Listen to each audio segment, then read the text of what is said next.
Bonjour, merci d'être parmi nous à la Chambre de commerce et d'industrie des Landes. J'ai quelques questions à vous poser.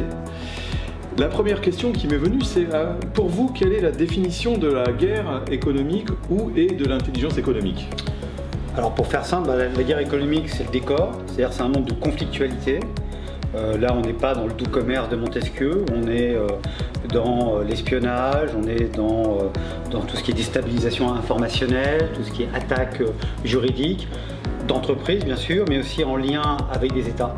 Ça c'est le décor, donc ça c'est la guerre économique.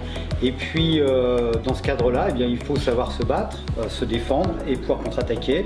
Et l'intelligence économique fait partie des armes à la fois défensives et offensives. Alors c'est quoi l'intelligence économique? Pour faire simple, nous sommes sur une terre de rugby ici. Donc on va prendre la métaphore d'une équipe de rugby. Eh bien en fait, il y en a qui attaquent, il y en a qui défendent. Il y a bien sûr une charnière centrale.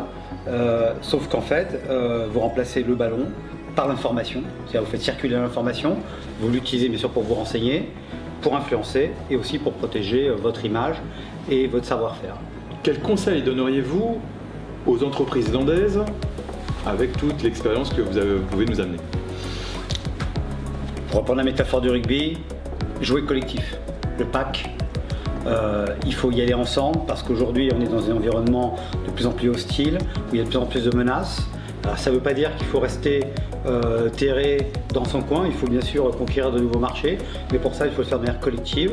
Bien sûr les entreprises entre elles, mais aussi avec toutes les institutions qui sont là pour les servir et dont souvent elles ne se servent pas assez d'ailleurs, soit les chambres de commerce, les MEDEF, toutes les institutions publiques, l'État bien sûr. Voilà, donc jouer collectif, faire circuler l'information, être offensif et ne pas avoir peur de l'avenir. Merci Monsieur Moinet. Merci.